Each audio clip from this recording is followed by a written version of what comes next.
वंदो गुरुपद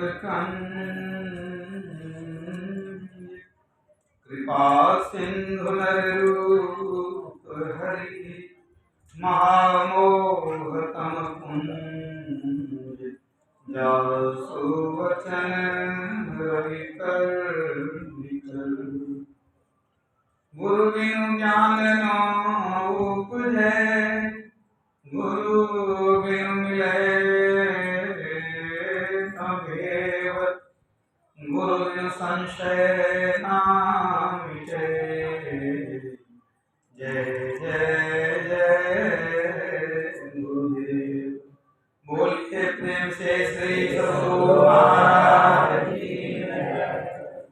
परमाराध्य गुरुदेव के पावन श्री चरणों में कोटिशः नमन। वंदनीय साधु समाज, महासभा के आदरणीय पदाधिकारी एवं सदस्यगण, धर्म प्रेमी सज्जनों, माताओं, बहनों तथा प्यारे बच्चों, हमारे समाज में लोग देवी देवताओं की उपासना और पूजा करते हैं। एक एक व्यक्ति अनेक देवताओं की पूजा करते हैं। देवता भी 33 कोटि माने जाते हैं, लेकिन लोगों को पता नहीं है कि सबसे बड़े देवता यानी देव कौन है, सबसे प्रथम देव कौन है, सबसे बड़े देव कौन है, ये ज्ञान नहीं है।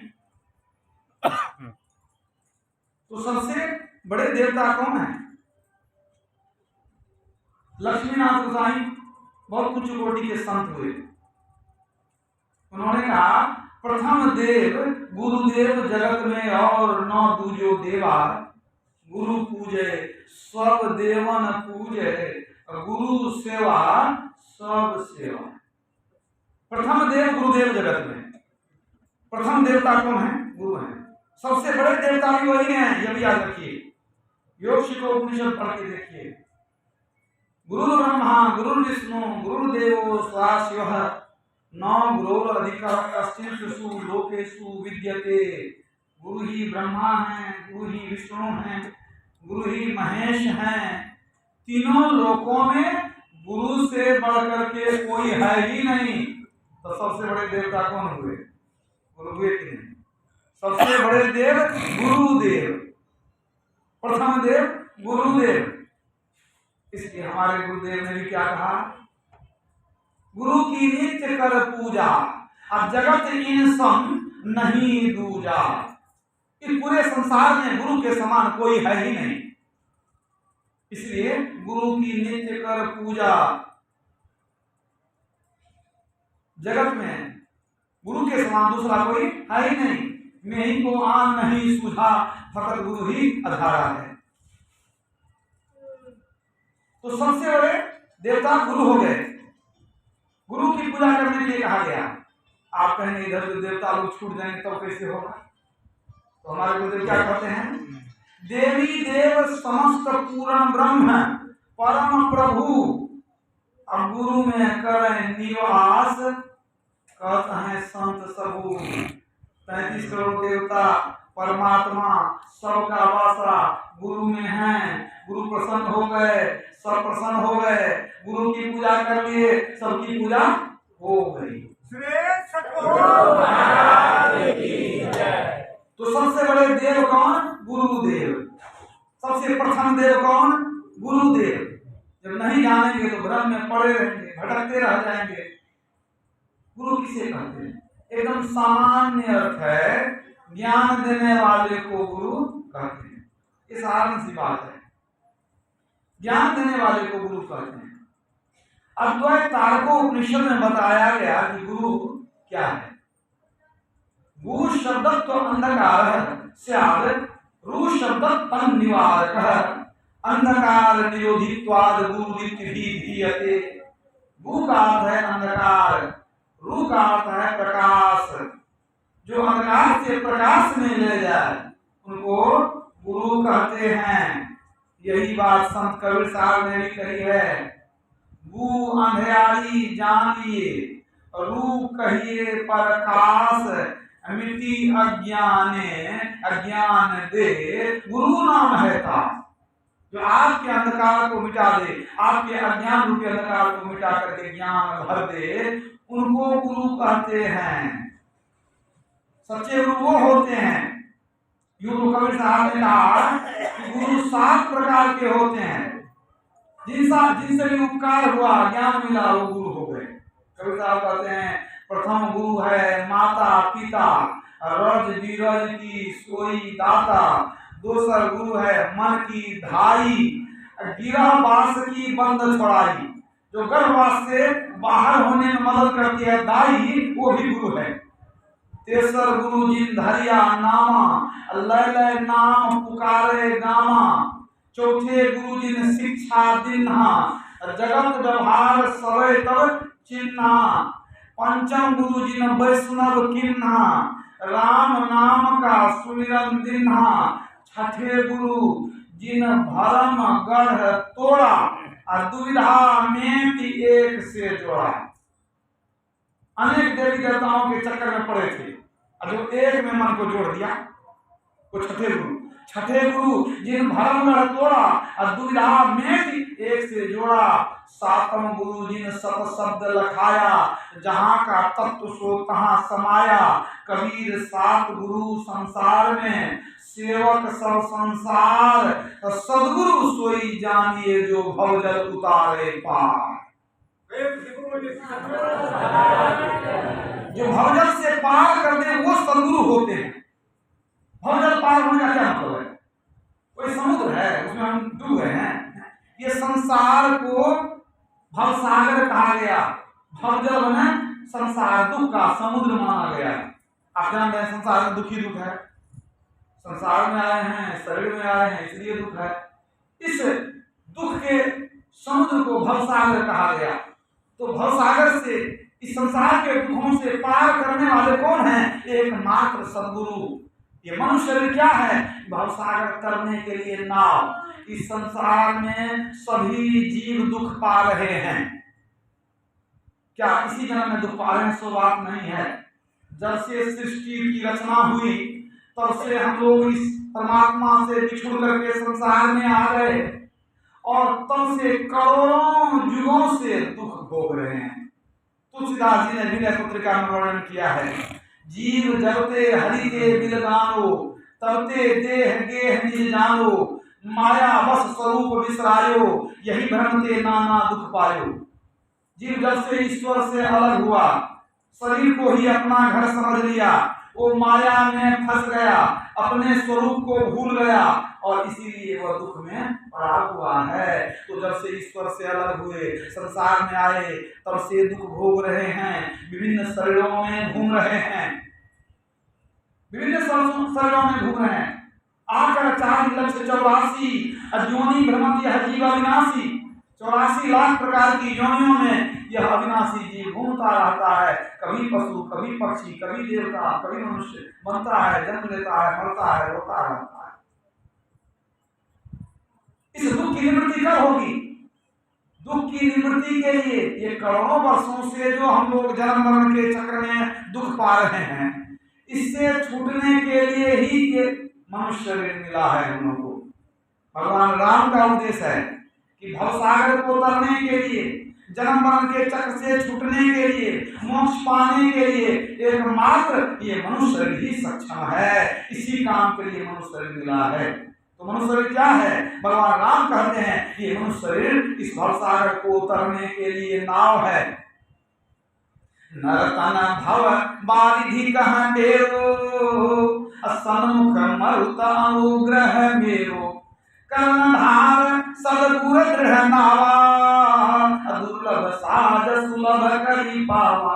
भगवान राम क्या कहते हैं? ये संसार दुख का समुद्र है, इसको पार करने के लिए मनुष्य शरीर नाव है। नाव परमात्मा दे दिए, अब केवल आपको खोजना पड़ेगा, क्योंकि जब तक मल्लाह नहीं मिलेगा तो नाव जाए तो जाएगी घर, क्या मालूम अपने से लेकर चले जाएंगे। नाव मिली, केवट नहीं, कैसे उतरे पार? तो भगवान राम क्या करते हैं? मैंने भवसागर तरने के लिए नाव तुमको दे दिया, अब गुरु को खोज लो। लेकिन भगवान राम ने संकेत कर दिया कि वो केवट कौन है, मल्लाह कौन है? कर्णधार सदगुरु नावा। इस दृढ़ नाव के मल्लाह संत सद्गुरु हैं, वे ही इस नाव को खेल करके पार लगा देंगे। मतलब यदि मोक्ष चाहिए, मुक्ति चाहिए, आवागमन से छुटकारा चाहिए, भवसागर से त्राण चाहिए, तो गुरु के चरण को पकड़ना जरूरी है, वे ही पार लगा सकते। भवसागर है गहरा भारी, गुरु बिन को जाए सकले पारी, सदगुरु की खोज करो प्यारी, सदगुरु के बाद चलो न्यारी। तो सदगुरु ही भवसागर से जीव का उद्धार करते हैं। ऐसे ही महान संत सदगुरु कौन थे? वेदव्यास जी महाराज, जिनकी जयंती आज हम लोग मना रहे हैं। जगत गुरु की संज्ञा दी गई, महान योगी थे, महाज्ञानी थे। समझ लीजिए कि हमारे सनातन धर्म की रीढ़ थे। अगर वो नहीं होते तो सच में हमारा सनातन धर्म बिखर गया होता, अपने ही धर्म से हम अपरिचित हो जाते। उन्होंने संसार का बड़ा ही उपकार किया है। जितनी भी उनकी गाथा गाई जाए, महिमा गाई जाए, कम ही होगा। याद रखिए, बहुत सारी बातें आप लोग सुन चुके कि पराशर मुनि और माता सत्यवती के पुत्र के रूप में वेदव्यास जी महाराज का जन्म हुआ। उन्होंने वेद को 4 भागों में बांटा। उसके पहले वो वेद का नाम था क्या? स्मृति, श्रुति। लोग सुनते थे, मन में रखते थे, वो पुस्तक रूप में नहीं था। मतलब पीढ़ी दर पीढ़ी ऋषि मुनि अपने शिष्यों को बतलाते थे, वे लोग याद रखते थे, श्रुति सुन करके याद रखते थे। उस समय मेधा शक्ति थी, स्मरण शक्ति लोगों में अधिक थी, तो याद रखते थे। वेदव्यास जी ने सोचा कि आने वाला समय विकराल है, लोगों की स्मृति ऐसी रहेगी नहीं, ये जो अनंत ज्ञान है वेद का, ये तो नष्ट हो जाएगा। तो पुस्तक के रूप में 4 भाग कर दिया जाए ताकि लोगों को पढ़ने में, उसको याद करने में आसानी होगी। उन्होंने वेद का 4 भाग किया, 18 पुराणों की रचना की, महाभारत के से दुर्लभ ग्रंथ की रचना की, जिसके एक भाग के रूप में घर घर में गीता पूजनीय है। आज घर में गीता रखते हैं, गीता कहाँ से आई? वो महाभारत का ही एक अंश है। महाभारत को किसने लिखा? वेदव्यास जी ने लिखा। याद रखिए, ये जो गीता का निर्माण किया वेदव्यास जी ने, कैसे? भगवान कृष्ण ने अर्जुन को उपदेश दिया, अर्जुन को तो कुछ याद रहा नहीं, अब वेदव्यास जी महाराज भी सुनते थे। तब उन्होंने उस अनमोल वाणी को पुस्तक का रूप दिया। अर्जुन को कुछ याद नहीं रहा। जब युद्ध वगैरह समाप्त हो गया, तब एक दिन अर्जुन कहता है भगवान कृष्ण को, प्रभु आपने बड़ा अनमोल ज्ञान दिया था, लेकिन हमारा मन तो बहुत बिखरा हुआ था, हमारा मन तो भटक जाता था, आपके ज्ञान को हम ठीक से ग्रहण नहीं कर सके, कृपा करके वो ज्ञान फिर से सुना दीजिए। भगवान कृष्ण को कहना पड़ा, हे अर्जुन, उस समय हमारी भाव की दशा कुछ और थी, उस समय अंतर प्रेरणा हो रही थी, मैंने गीता का ज्ञान सुना दिया, अब उस ज्ञान को मैं हूबहू उसी तरह नहीं सुना सकूंगा। तो अर्जुन कहता, प्रभु तो हमारा उद्धार कैसे होगा?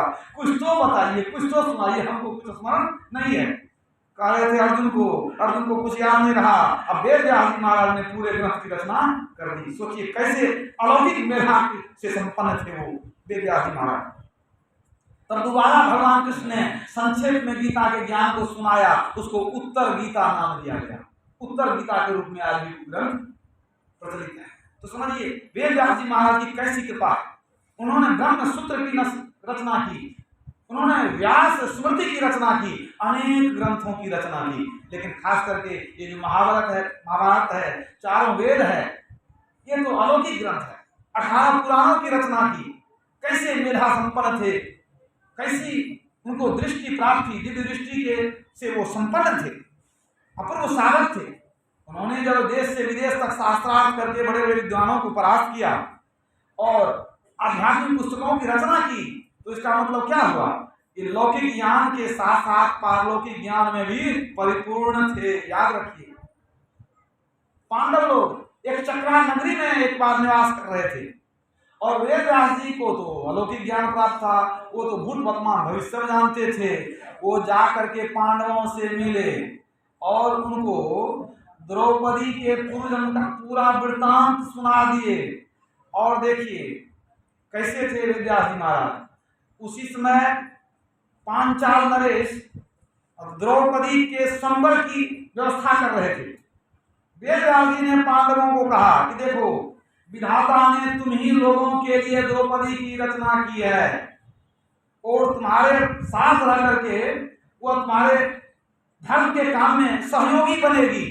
इसलिए तुम लोग जाओ, पांचाल प्रदेश जाओ, वहां स्वयंवर में भाग लो, वहां तुम उसको विवाह करके लाओ।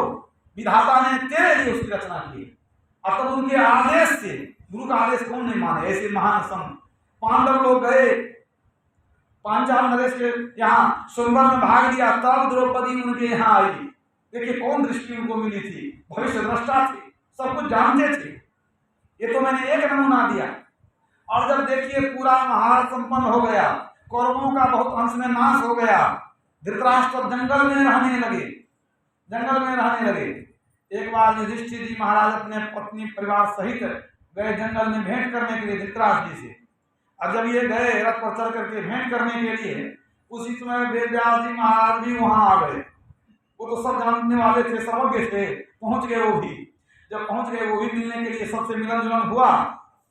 तब ये जो थे दुर्योधन के पिताजी धृतराष्ट्र, उन्होंने निवेदन किया वेदव्यास जी महाराज से, हे महात्मन, कृपा करके आप ये बताइए कि हमारे जो परिजन लोग थे, बड़े बड़े वीर लोग थे, जो महाराज के युद्ध में संसार छोड़कर चले गए, वीर गति को प्राप्त हो गए, आज वो किस स्थिति में है, कृपा करके बता दिया जाए।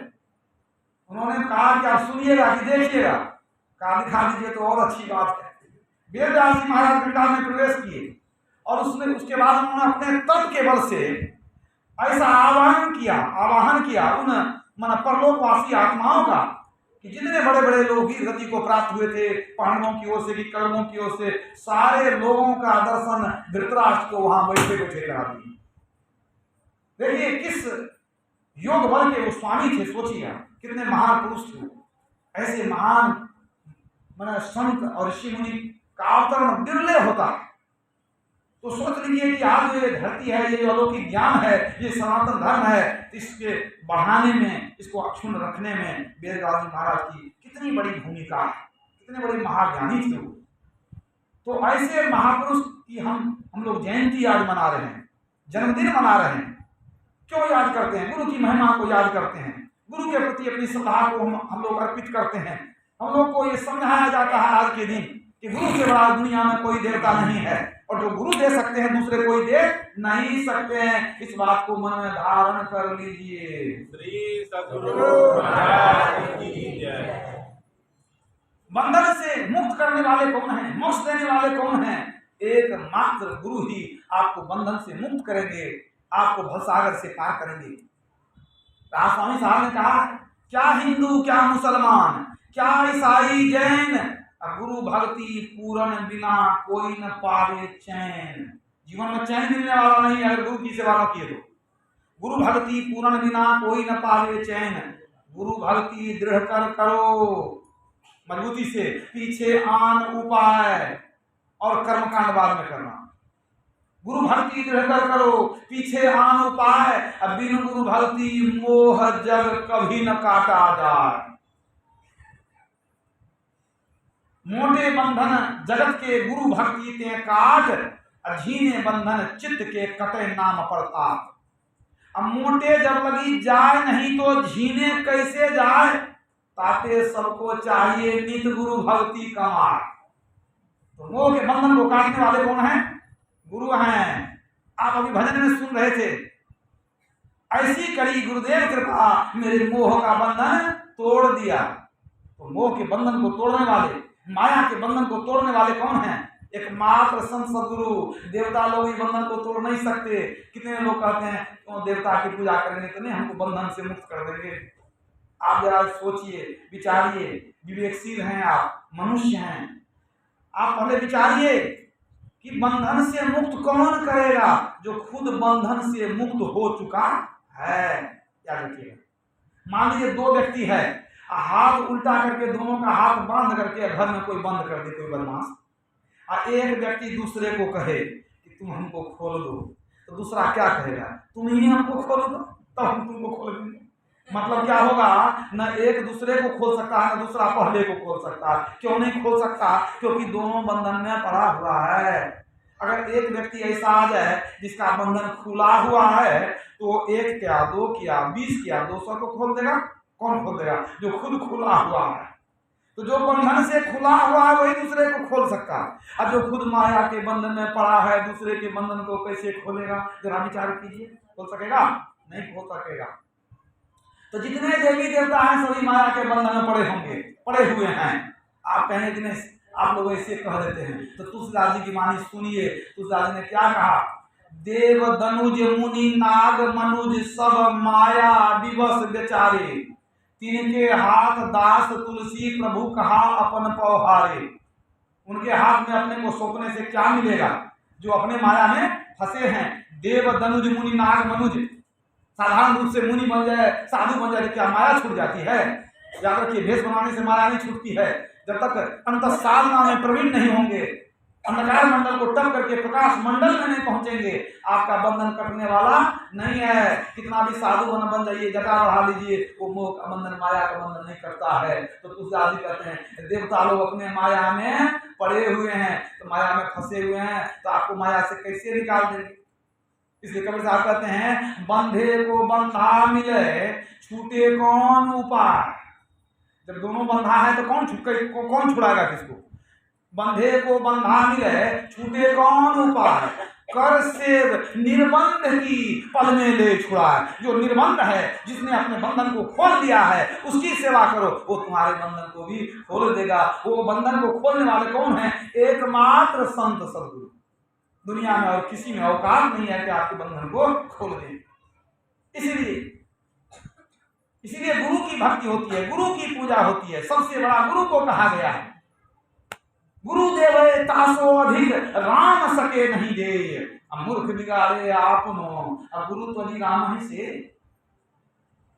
वो अपना काम बिगाड़ता है, वो मूर्ख है जो गुरु को छोड़कर राम के पीछे भागता है। क्योंकि जिस दिन राम मिल जाएंगे उस दिन क्या कहेंगे?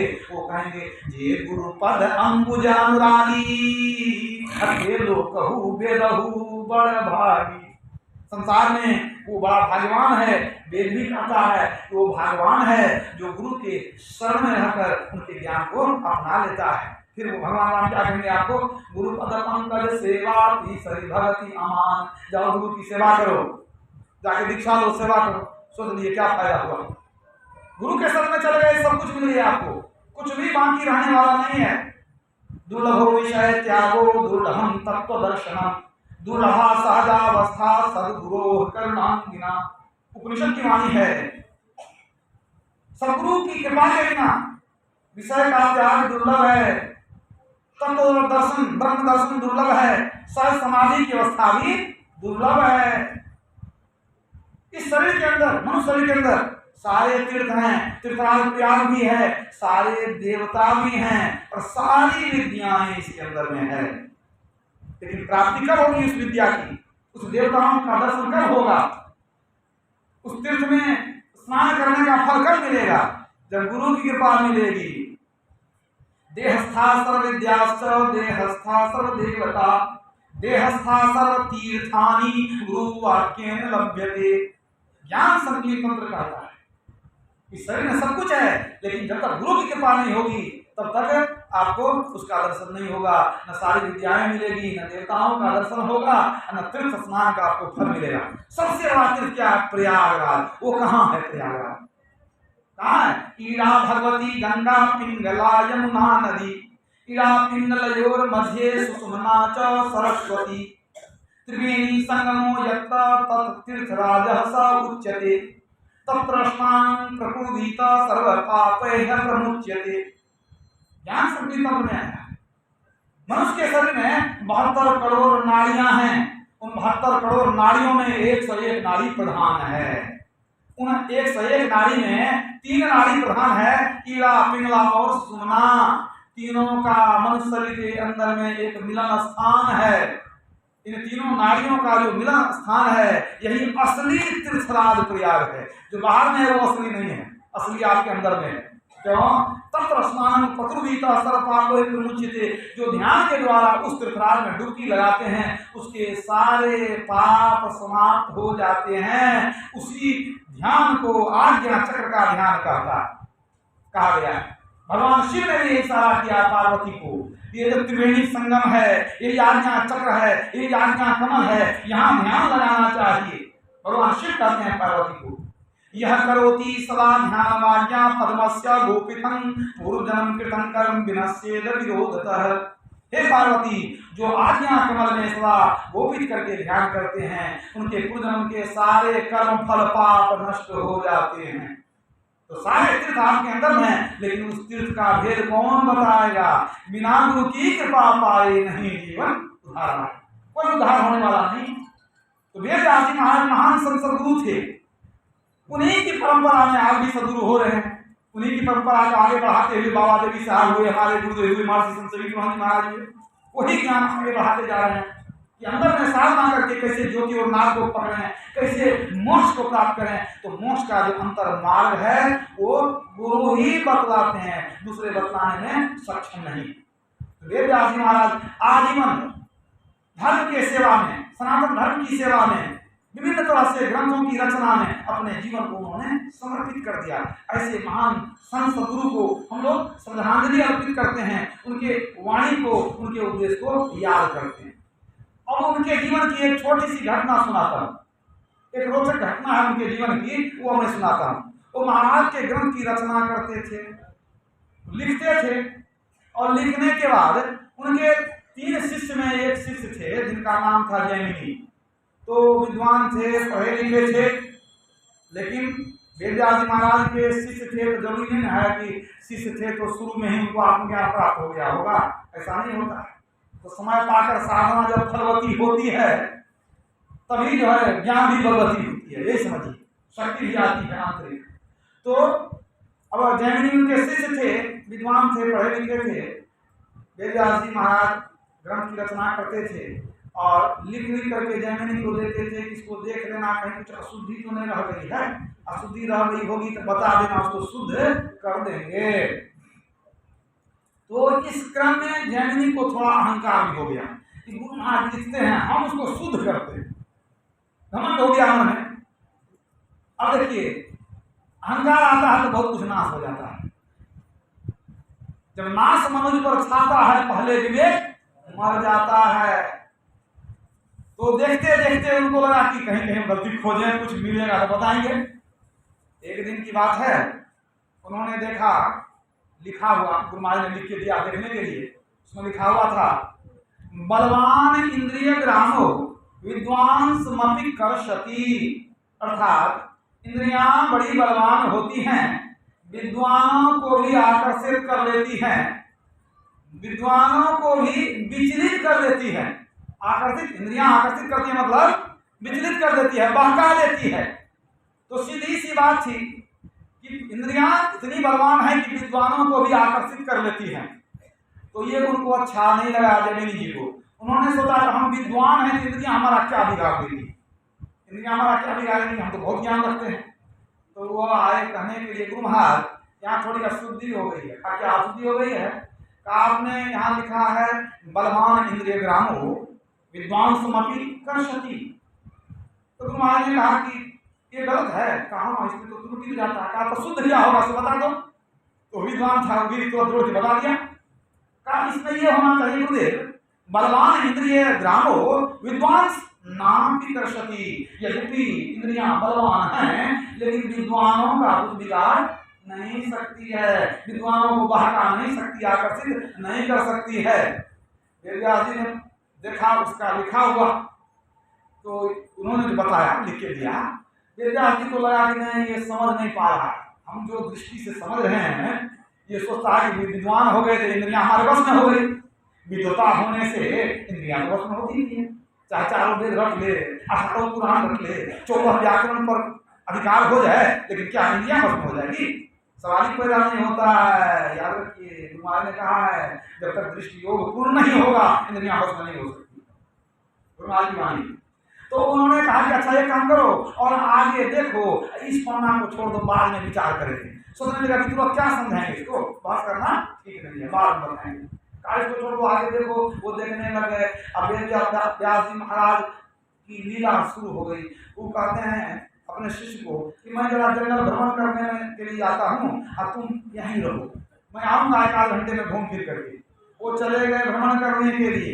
ये अपना देख रहे हैं, कुछ शुद्धिकरण कर रहे हैं। अचानक आंधी पानी आने लगी, खूब अंधड़ वर्षा, मेघ गरजने लगा, मूसलाधार बारिश होने लगी, जिसका हम लोगों को कई दिनों से इंतजार है। वो बारिश होने लग गई। अब ये भी अपना पढ़ना लिखना छोड़ दिए। इनको आभास हुआ कि कुटिया के छप्पर के बगल में कोई स्त्री खड़ी है। कुछ आभास हुआ, वो झांक करके देखते हैं, एक नवयुवती कुमारी कन्या उस पानी में आधी भीग चुकी थी, वहां खड़ी थी। तो इनके मन में हुआ कि कहां से आ गई है, भीग जाएगी, बीमार हो जाएगी। तो इन्होंने कहा कि तुम अंदर क्यों नहीं आ जाती हो? अरे क्यों बारिश में खड़ी हो, वहां भीग जाएगी, बीमार हो जाएगी, अंदर आ जाओ। वो सुन करके अनसुनी कर दिया उसने, जैसे सुना ही ना हो। तो जैमिनी जी पुनः कहते हैं, अरे मैं कुछ कहता हूँ, वहां खड़ी खड़ी भीग करके बीमार हो जाओगी, अरे इधर अंदर आ जाओ ना, क्यों वहां पर तबियत खराब करना चाहती है? तब वो स्त्री कहती है कि आपके पास एक ही कुटिया है, कुटिया में आप रहेंगे कि हम रहेंगे? मुझे पराये मर्द पर विश्वास नहीं है, क्यों मैं जाऊं आपके साथ कुटिया में? तो जैमिनी जी को बड़ा बुरा लगा कि हम तो बड़े संत के गुरु भी हैं, शिष्य भी हैं, अज्ञानी भी हैं हम। तब वो कहते हैं कि तुमको क्या हम पर विश्वास नहीं है? तुमको मालूम है कि मैं कौन हूँ? कहा मालूम तो नहीं।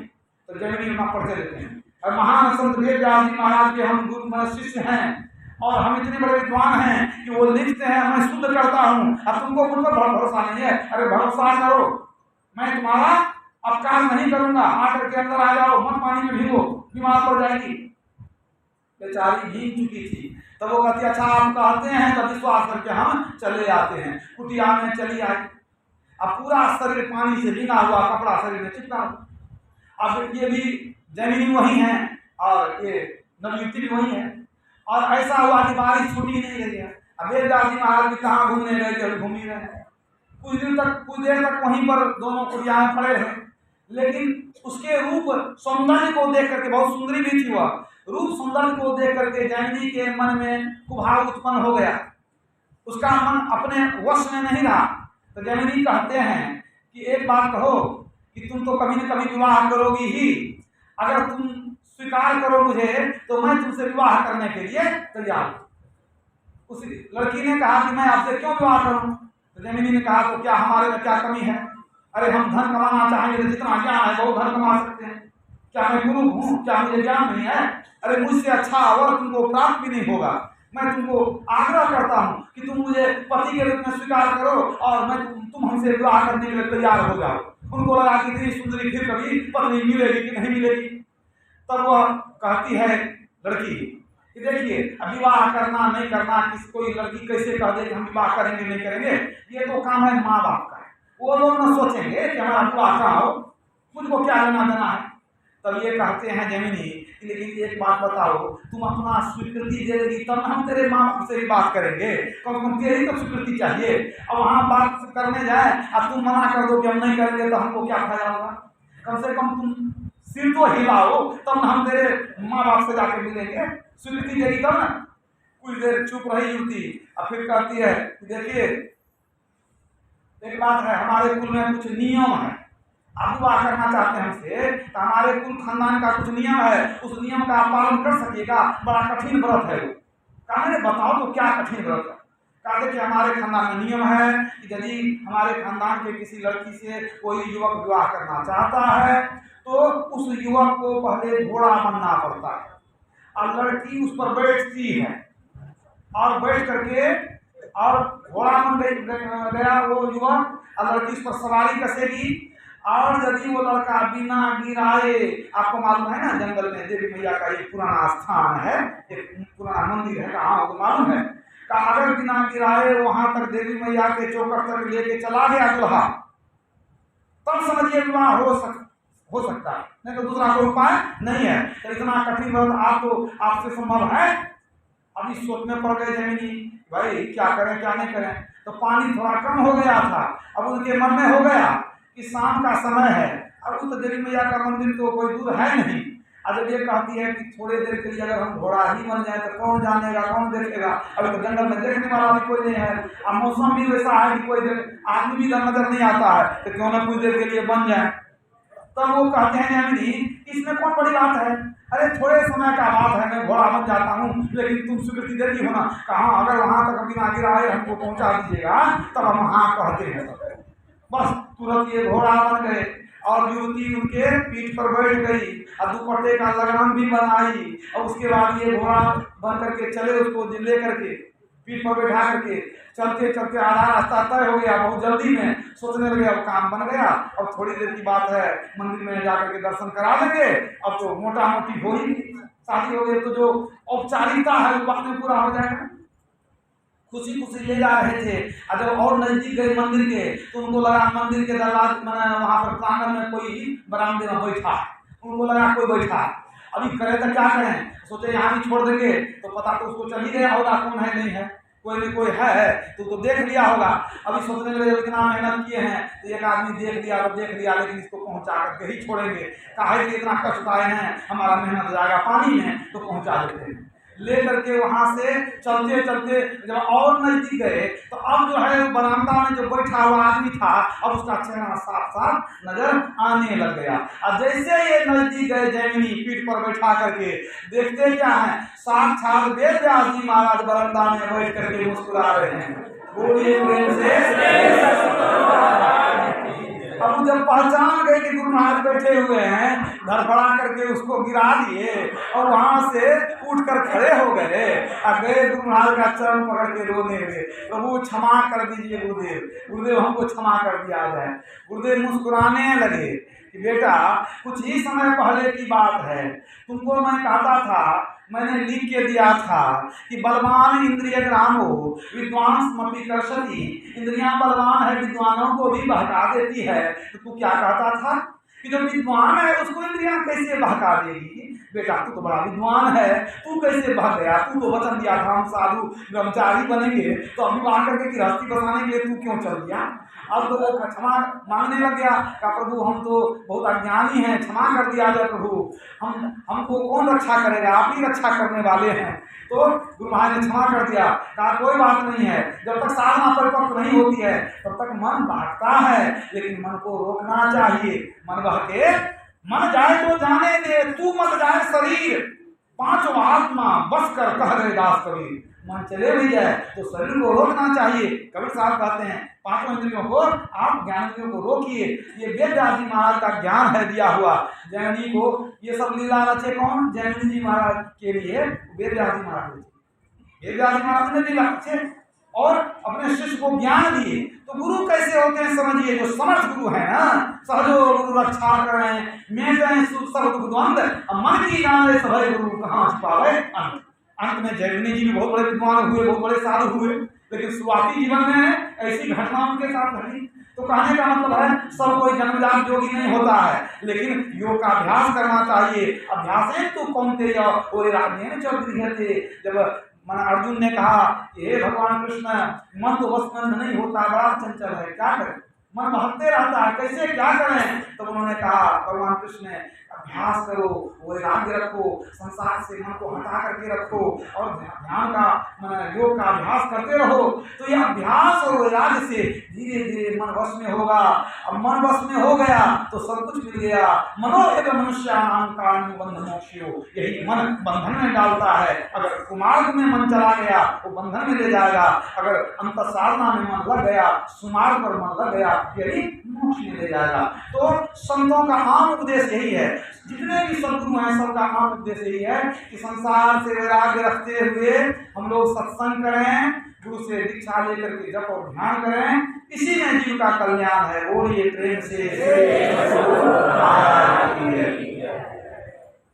व्यास पूर्णिमा के अवसर पर मैं अपना श्रद्धांजलि अर्पित करते हुए, श्रद्धा सम्मान अर्पित करते हुए वाणी को विराम देता हूँ।